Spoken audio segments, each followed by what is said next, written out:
Hi, everybody. Welcome to the August 21st, 2015 edition of Colorado Inside Out. I'm your host, Dominic Dezzutti. Thank you very much for joining us.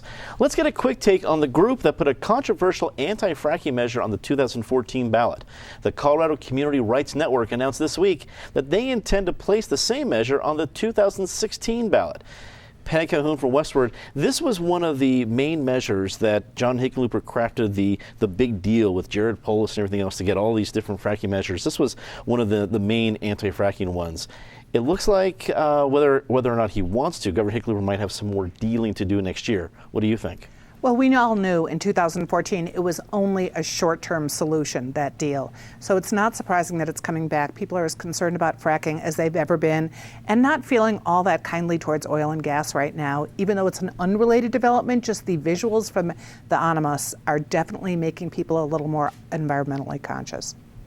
David Copel from the Independence Institute and DU Law School, do you think there's going to be another deal? Is this going to keep kind of becoming that sort of thing where it pushes everyone to the table? Or at some point, do you think some folks are going to have to just let it get to the ballot and see what happens? I think my guess is that the big money on the left, which is what something would need to succeed, is going to say enough is enough with this stuff. You're screwing around. Our governor's pro-fracking. He's a very pro-environmental guy as well.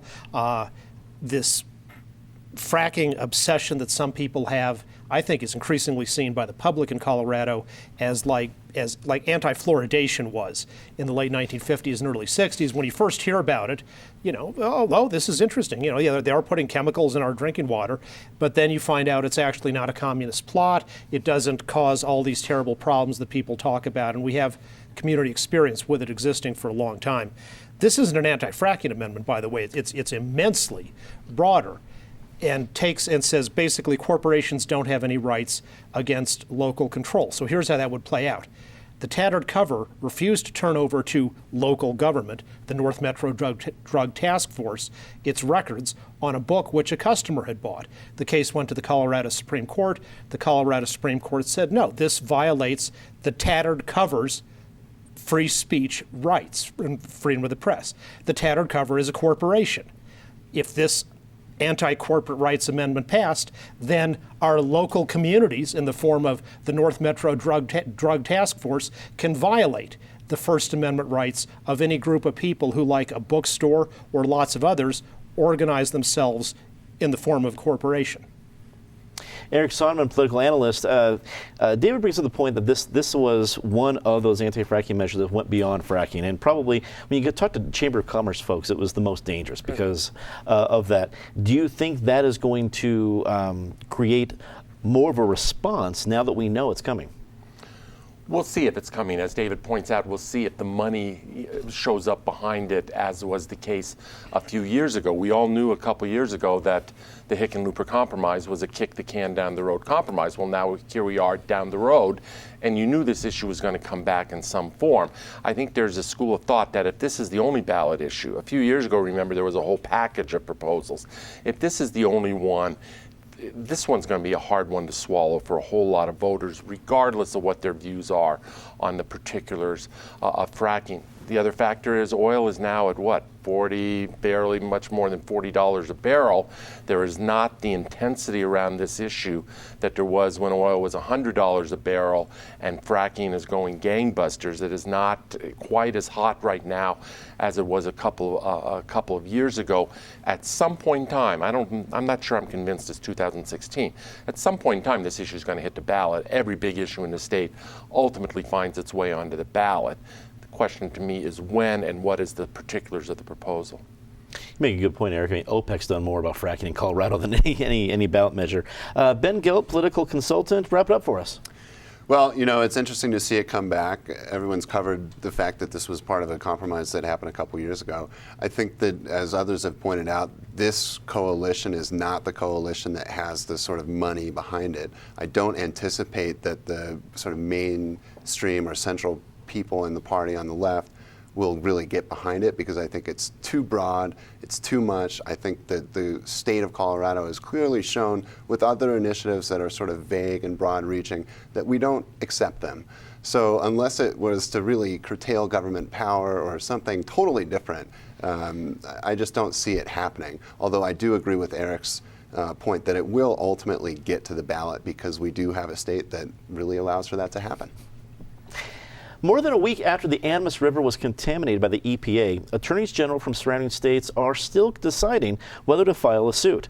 Colorado and Utah's AGs, Cynthia Kaufman and Sean Reyes, claim there are unanswered questions and EPA officials are withholding key information.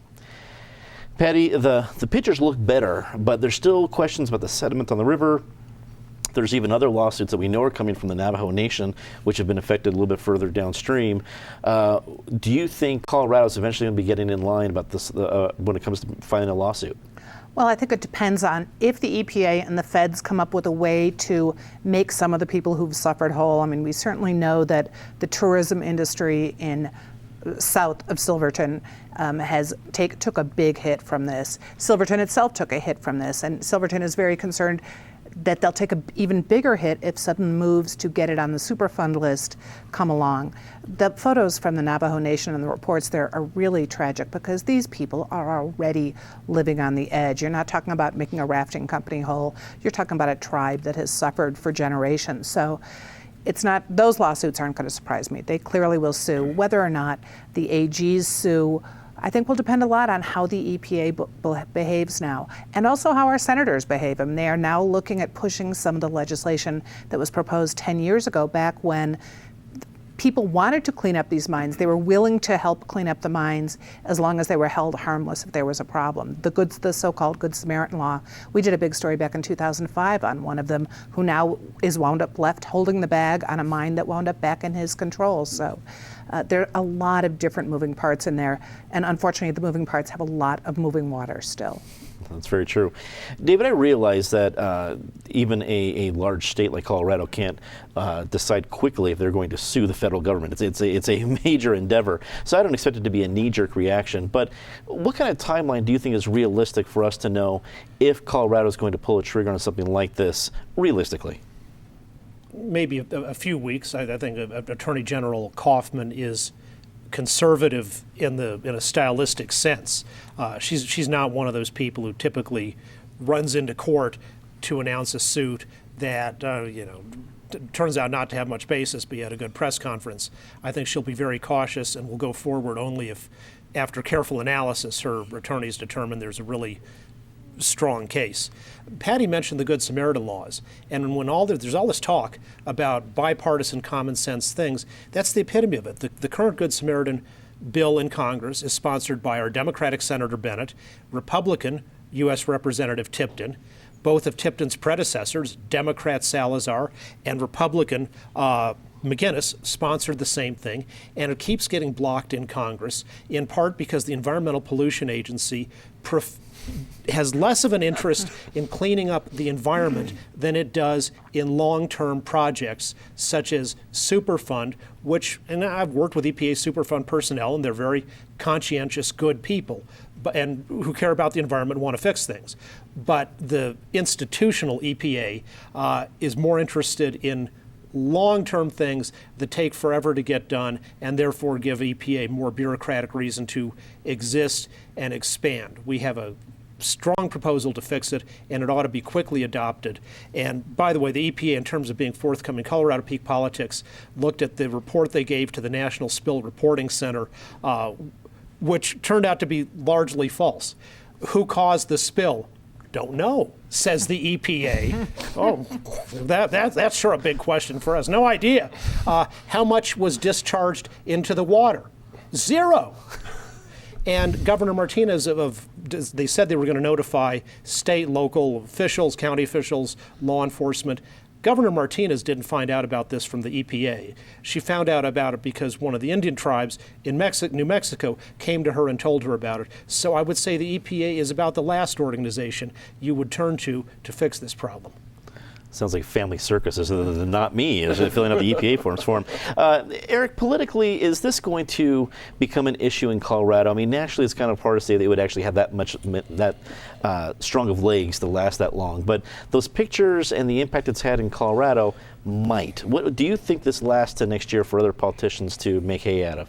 I think some of the secondary issues or the issues still to develop can become political footballs. I don't think the spill itself, I mean, Hickenlooper quickly, I mean, Hickenlooper's a guy who 95 times out of 100 is going to sing off the Democratic Party sheet music and punch the Obama administration's ticket. But he was pretty quick and pretty harsh in his treatment of the EPA, and he was right both politically and on its merits to do exactly that.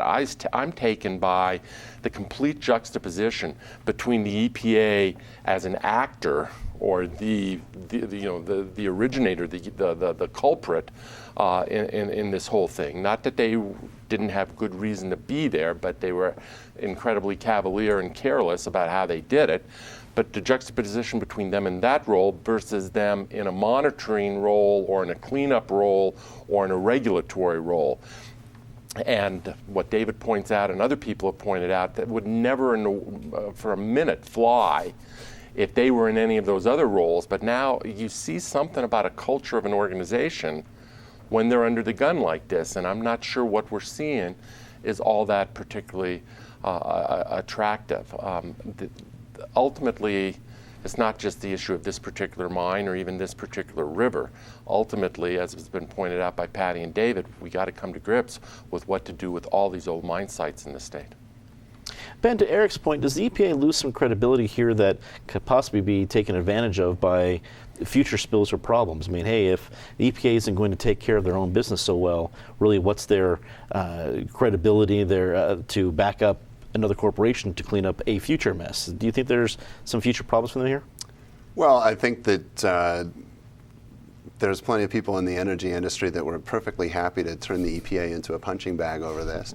And I think that there's plenty of blame to go around, and certainly the EPA should. And I think from what I'm reading in trade publications and just in the normal press, they are taking some of the responsibility. I think it's important to remember that they weren't operating in a vacuum. They also weren't operating that mine. So they were coming into a situation that existed with or without them, and they were there to try to help. Part of what I understand about the work order was that they knew going in that it was a critical situation that was potentially going to be explosive. I don't think that they anticipated what they saw. And again, my understanding of what happened is that they simply made a miscalculation on the amount of pressure that there was in the water in the mines. And I think it's human error, which we're certainly all subject to. To answer your question, yeah, I think it's going to harm their credibility, but I think that the groups that are going to be really dealing with them are always willing and on the lookout for opportunities to harm that credibility anyway. So I think on the macro level, it will have no effect on their ability to deal with these issues as they crop up. The Denver City Council Business Development Committee halted a potential 7-year deal with a DIA Chick-fil-A franchise. This comes after some Denver City Council members voiced their concerns over the chain's executives' stance on gay rights. Dave, this is we haven't had the official, the contract hasn't been officially stopped. It's going to go to the next level of the city council. So I don't know if we're just hearing some comments for public fodder or if the council really wants to get into this fight. What do you think? The council should make sure to appropriate some money for legal expenses and a significant possibility of losing. The Supreme Court has ruled on a closely related issue in the 1996 case by Justice O'Connor, Board of County Commissioners, Wabaonsee County, Kansas versus Umber, where there was a solid waste disposal contractor and the county county commissioners didn't like them because the contractor had, exercising its free speech rights, criticized some of the county commissioners, and so they nixed the contract, and the Supreme Court said, no, actually, independent government contractors have the same free speech rights as government employees do. Now, that was for something that was an existing contract. Chick-fil-A is not an existing contract, at least at the airport, so maybe that's distinguishable, but that's that is the Denver City Council's only possible slender defense for its actions.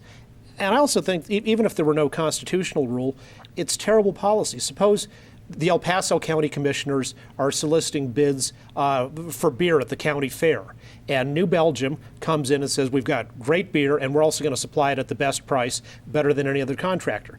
Does that mean you nix the contract because the county commissioners disapprove of New Belgium's political activities, which I do too? But that doesn't mean you should deprive the taxpayers, the consumers, of the company that will supply the best product at the best price. Eric, yeah, the political way to look at this is saying, of course, Denver would be pro same-sex marriage. The polls have shown that, and that's already kind of the law of the land. But then you look at the legal part of it. Again, First Amendment rights are pretty clear. Where do you think the council ultimately ends up on this? I don't know if they're going to dig their heels in and pursue this because they have a few constituencies out there cheering them along, or if common sense is going to prevail. I'm hopeful that somebody at this table is going to defend the council and articulate that viewpoint just so we can have a real robust discussion. I'm going to tell you that person will not be me. It ought to be possible in this day and age to hold a couple of values in your head and at the same time. One is that this country needs to, and all of a sudden, over the last decade or more, is on a fast track to do right in terms of gay rights, the gay marriage ruling, to fully recognize these people as full citizens, just like anyone sitting around this table. And at the same time, you have that value system to be able to respect people of a different view and let them have that different viewpoint, and whether that viewpoint is grounded in religion or in something else. If there was any allegation in the world that Chick-fil-A was discriminating against gay and lesbian customers, then that is a wholly different conversation to have. And for Councilwoman Kanish or Councilman Lopez or others to engage in. There's been no credible allegation, and nor would there be. Chick-fil-A is a good company, provides good service of the product they're rendering. This is all about freedom of speech. This is all about religious freedom, and as I said, there ought to be room in this country to respect those values. At the same time, you believe strongly, as I do, in gay rights. Ben, we already saw a little bit of backing down on Thursday from the comments that we heard on Wednesday about this issue.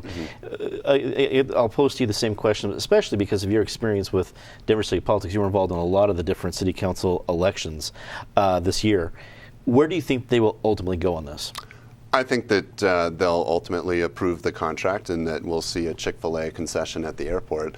And there's no question this is a First Amendment issue. I think that there's some political calculus going on from some of the members of council who are doing this, and I think you've seen that they grabbed their initial headline and they're clearly already backpedaling pretty quickly. And we're talking about Chick-fil-A as if there's a national imprimatur on this franchise. It is a local small businessman who's actually starting his first enterprise on his own. He's been an operator in the concession space for years and years, working with his father. I spoke with the gentleman last night, and it's just totally preposterous for the city to do something like this, and it hurt an entrepreneur, hurt the entrepreneurial spirit in the city, and also be counterproductive to the airport's mission, which is to extract the most value possible from these concessions to help offset our fares so that we can continue to enjoy nice fares and fly around the world at reasonable prices. This is really just totally backwards in my view, and I think the council will quickly correct the action and approve the contract as it should be, because these contracts don't really get to the stage where it is without being totally vetted and basically in line to be approved. So I think that they will approve it. Pat, you're the last chance to defend the council. It rests entirely on your shoulders. It's your choice. I'll defend them on one very tiny, tiny slice, which is the problem with Chick-fil-A at the airport is they don't stay open on Sunday. And I think, why have concessions for the travelers coming in and out on one of the busiest days that's closed? I mean, if you have Larimer Square, as the landlord, you can say you must be open for lunch. They do that to restaurants there. There's no reason they can't say to concessions coming into the airport, you have to be open on Sunday, one of the busiest travel days of the week. That's the first thing. But if the city council is really going to start looking at concessions, can we please make sure that the stores that say made in Colorado actually sell things made in Colorado instead of t-shirts made in Haiti? Can we actually start pushing for real local, not just local businessmen, but local ideas and local concepts? It's great that Tattered Cover is there, but it's still really a franchise run by someone else. They don't have control over the entire stock there. It's great that some of the local restaurants are going in. Let's get more of those rather than an only 6 day a week chicken franchise. Let's get a quick take on this last one. The signatures for the recall of 3 JeffCo School Board members were ratified this week, and multiple candidates have already announced intentions of running for the seats. Meanwhile, TV ads begun to hit airwaves in support of Julie Williams, one of the 3 recall targets. Eric, what's your quick take?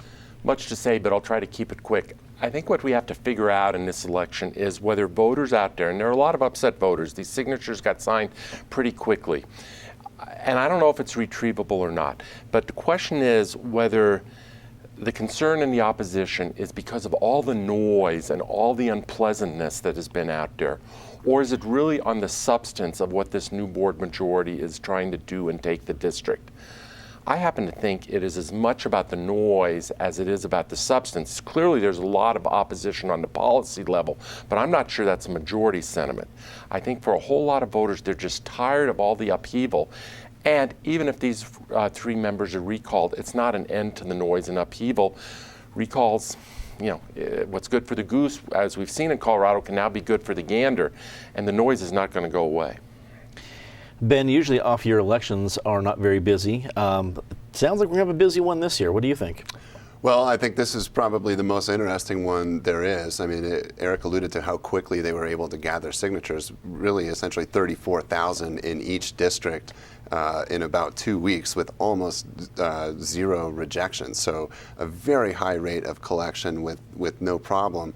I think it shows a tremendous amount of energy for some turnover on the board. I think that there is a problem with both the substance and the noise that's going on out there. My sense of it is that parents are tired of the grandstanding, they're tired of some of the abusive behavior that's gone on from the board, and they want to see a return to civility and a return to sort of a grown-up environment on that board. And I think that the recall folks and the other folks running for the open seats will be wise to stick with that message and promise an adult board to handle, really critical issues with, education and what our kids are going to be doing with themselves. Patty, is JeffCo headed for a raucous October? Yes, JeffCo is, and maybe what they should do is combine with Denver's public consumption bill and allow public consumption at JeffCo board meetings, because I think then people would chill a little more. Feelings would get a little better. They've actually made some progress in JeffCo. They've got a teacher's contract out there that they're working on. They've made more progress in some areas, but it is not a civil discussion going on in JeffCo. So I think it's great that we're going to have the conversation, and let's hope after whatever happens in November, they're able to be productive and civil to each other. David, wrap it up for us. Actually, the Independence Institute is involved in criticizing and opposing the recall, so I'm not an unbiased observer. One of the accidental benefits of the recall campaign is it averted a teacher's strike that would be starting right about now, because the recall advocates, I think, probably correctly realized that a teacher's strike going along with the recall campaign would not work well. I would have signed that petition too, if that's all I knew, the information on the petition. We will be trying to get out the word that a lot of, in our view, what was the claims made in those recall petitions are false. Let's get to it. Our favorite part of the show, Disgrace of the Week. Patty, as always, start us off. Last week I said some nice things about the mall. I still like the mall in the daytime. I do not like the fact that there was a 14-minute delay in the police coming to complaint calls about a fight that had broken out with 2 diners from California and a bunch of mall rats. And Denver deserves the answers, and people who like to go to the mall deserve the answers. Hear, hear. David. The Associated Press deserves credit for breaking the news of this side agreement between Iran and the International Atomic Energy Agency, which is, in the Iran deal, the inspections of the Iranian nuclear weapons production facilities to make sure they're not really making weapons will be done by the Iranian government. Are you going to turn over to Patty the enforcement of the rules against nobody can drink beer at home if you work for Westward. It's obvious. It's no agreement at all. It is just a path to a nuclear bomb, and good for the AP for exposing it. Eric. I would turn over to Patty to be part of the inspections regime in Iran, but that's a whole different conversation. I was going to go with Patty on this one in terms of the response time on the mall. That's just completely intolerable. Let me add to that the Colorado Benefits Management System. We've now had the second mess within this calendar year of personal data, health data, and personal information being compromised just through messes, sending wrong mailings to the wrong database. So many millions of dollars, tens and tens of millions of dollars spent on this system, and they still can't get it right. Ben. You know, I was saddened to see that Pizza Fusion closed on Colfax, a store set up to help homeless people and transitioning people find employment and find stability in their lives. And, you know, it's just sad that it's closing, and I think a reminder of how serious the homeless issue is in the city and how much work there is to be done. Say something nice rather quickly. Kudos to the Denver Botanic Gardens. When other arts institutions are having trouble, Denver Botanic Gardens record days because of the corpse flower. What they need to do at History Colorado is maybe have a corpse rise from one of those exhibits. David. Lincoln Chafee, Bernie Sanders, Jim Webb, Martin O'Malley. Democrats have alternatives of people to Hillary Clinton, of people who are honorable, who actually have sincere beliefs on policy issues and are not crooks and cronies. Eric. Elitch Gardens, the theater at the old Elitch Gardens up on 38th is reopening. I mean, I'm showing my age, but I remember going to plays there, seeing Jessica Tandy and Hume Cronin a zillion years ago. I did not know that was in the cards, but I think that'd be a fun addition to the cultural landscape around here. You hear, Ben? You know, Jimmy Carter announced that cancer had spread to his brain, and I'm not quite old enough to remember his presidency, but I've been able to watch him as in his post-presidency days, and I think he's set an incredible example for what kind of impact someone can have after office and the kind of grace and dignity that he's lived with. And also, what a truth sayer he's become with his commentary on the American politics. So, you know, nice about him.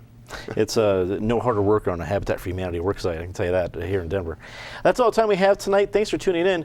We have a very special opportunity for all you Denver Bronco fans out there. We have 3 great tickets to the next preseason game versus the San Francisco 49ers next Saturday, August 29th at Mile High. You can win them by going to Colorado Public Television's Facebook page and correctly answering this question. What year did Colorado Inside Out first hit the airwaves? Be sure to like the page when you answer, so if you're the winner, we can contact you with those tickets. Remember that you can catch any part of the show or CIO postgame online, and be sure to check out the CIO podcast on iTunes. For everyone here at Channel 12, I'm Dominic Dezzutti. Thanks for watching. Good night.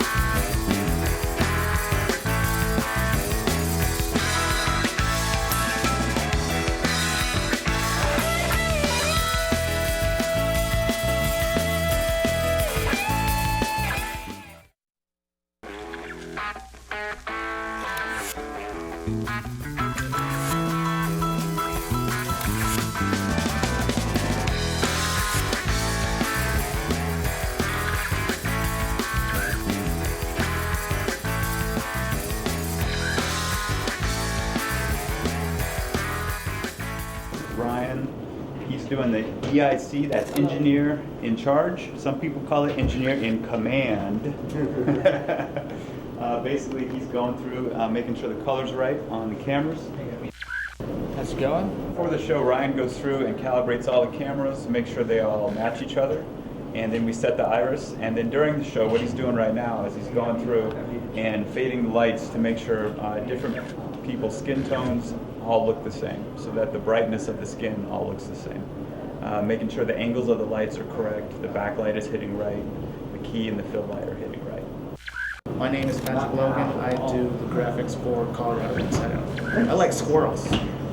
Basically what I do here is make sure all the guest titles are correct and all the credits are correct, and then bring them in during the show.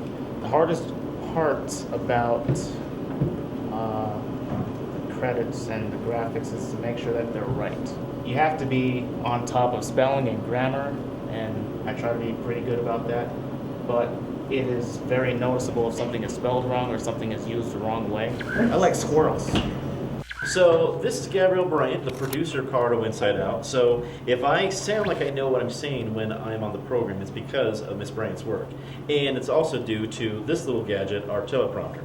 She's back here writing the prompter, making sure that I'm saying the right things at the right time. And if I ever look confused, it's probably because something's gone wrong with the teleprompter machine. I also come back here, and if we need to make any changes, this is where I would dictate exactly what I would need to say on the show, and then I would leave. Gabrielle would ignore that and go with what she felt was right. And everything's really easy. If I need to change anything, I could just go here and make my little additions and change whatever I need to change. So first I hit this here, and then it will allow me to put the prompter up in the monitor there. So that'll give Dominic an opportunity to see what's there. So hopefully we never have any Ron Burgundy issues. I'm Dominic Dizzuti. We want to avoid those Ron Burgundy moments, and it's key that if she's happy, then I'll get the right information. And also, if I'm running late in the program, she can show me how much time we have left, which I'm always giving very good time, right? I've never run late on this program. Everything, exactly. he has everything all together. It's payday in a couple days, which is why she's keeping very legit. Usually I'm pretty late in the program, but she's yeah, kind. it's really fun. I mean, I can always have fun with it, and I can make it go super, super fast if I need to, or slow it down, confuse him a little bit, but yeah, this is where everything is controlled, so. Exactly. That's why they call it the control room, with Gabrielle at the controls. There's a lot of subtleties that happen for all of our positions, and we all have to kind of gel together to try and make the best show that we can. Got a show to do? Got a show to do, okay? We're get together with a show. No, that's really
Welcome to the August 21st edition of Colorado Inside Out Postgame, a special web-exclusive production here on Channel 12. Let's get a quick take on the Denver Police Department for coming under criticism this week for its 14-minute response time to an attack on the 16th Street Mall last week. A couple visiting from California was attacked by up to 20 youths after an argument about littering. Patty Calhoun for Westward. Now, this attack was not in the middle of the night. This was not 3 o'clock in the morning. This was after dinner. And everyone that I've talked to about this story said, like, wait, every time I've gone down there, there's police everywhere. Why on earth could it take so long? I guess that's the big question people are asking. What have you thought about the response so far? Well, it was 8:30 on a Thursday night in a busy part of the mall because it was by Tokyo Joe's. They'd been eating at Rock Bottom, so that's a pretty crowded area, even at 8:30 on Thursday night.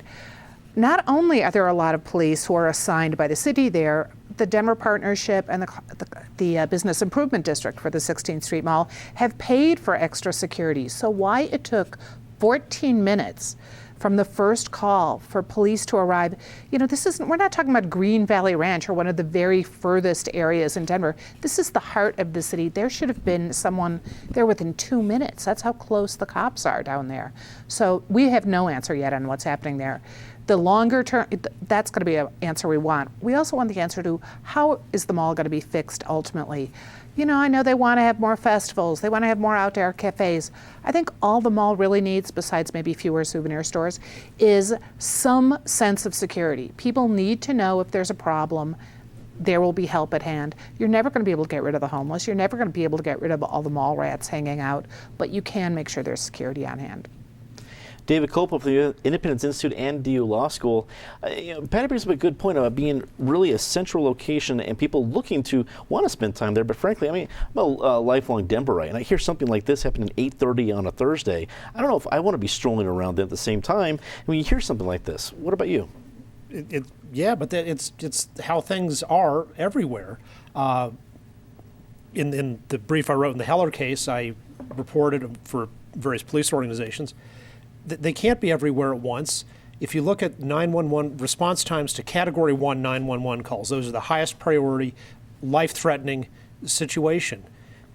The average, if you've got a city that's at the high end, the best, it might be 4.5 minutes, 6 minutes.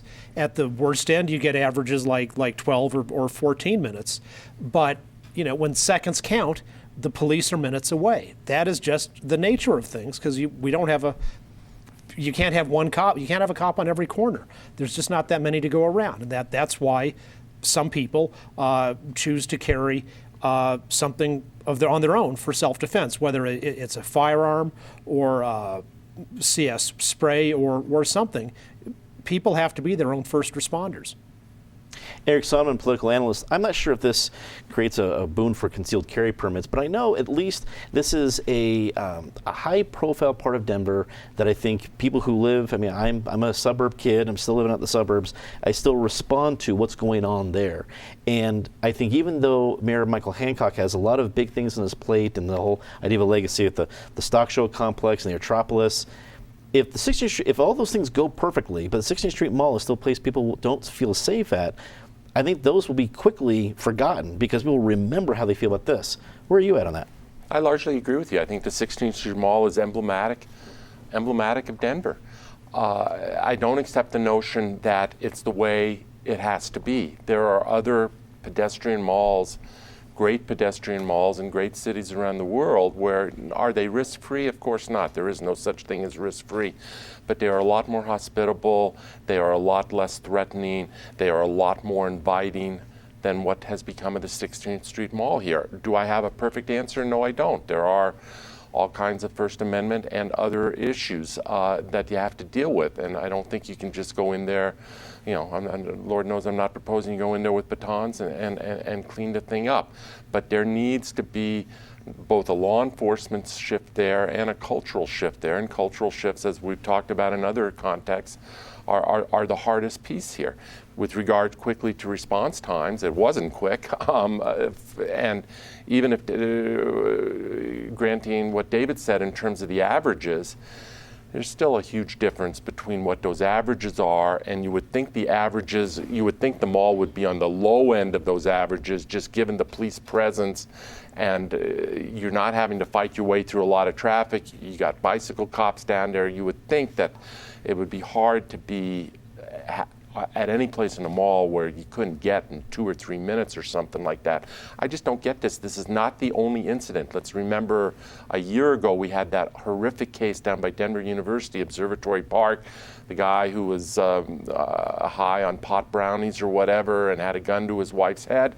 There's a police substation right down there at I-25 in University, and yet by the time that call got answered 10 or 15 minutes later, she was dead. This is not the only incident of really inexcusably slow response times in this city.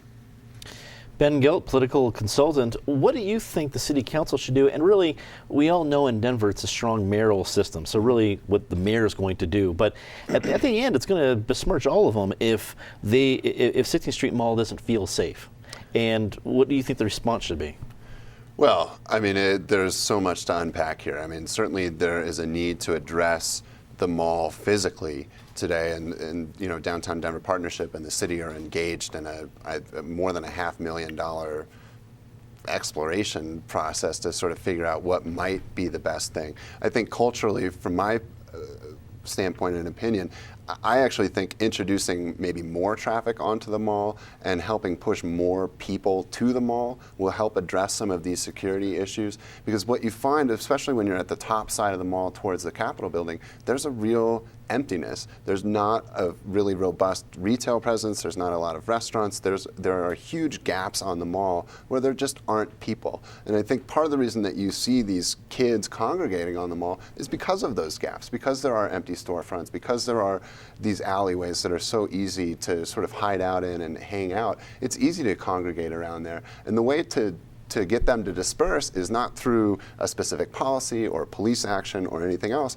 It's with planning and with driving people into that space so that those people who are looking to be on the fringe of society, looking to break the law, looking for trouble, aren't there. So I think that's one piece, and certainly I think that the mayor politically may be forced to give this more attention, even in the context of all these other things going on, because the mall is such a central item in our sort of tourist attraction, you know, possibilities. And I think if you look at just the rhetoric from the city, they are always touting that the mall is the most visited place in Denver and this and that. And yet it's not pretty, it's not fun to go hang out, it's not a place where a lot of people are going even in the evenings except for certain parts of the mall. So I think there's a lot to address. And I'm hopeful that the mayor and council and others will begin to take it a little bit more seriously and think about how you really activate the space, not make it a mile-long pedestrian mall. That will make the problem much, much worse. Well, that is all the time we have for Colorado Insight Postgame this week. Leave us a comment, tell us what you think. For everyone here at CPT12.org, I'm Dominic Dezzutti. Thanks for watching.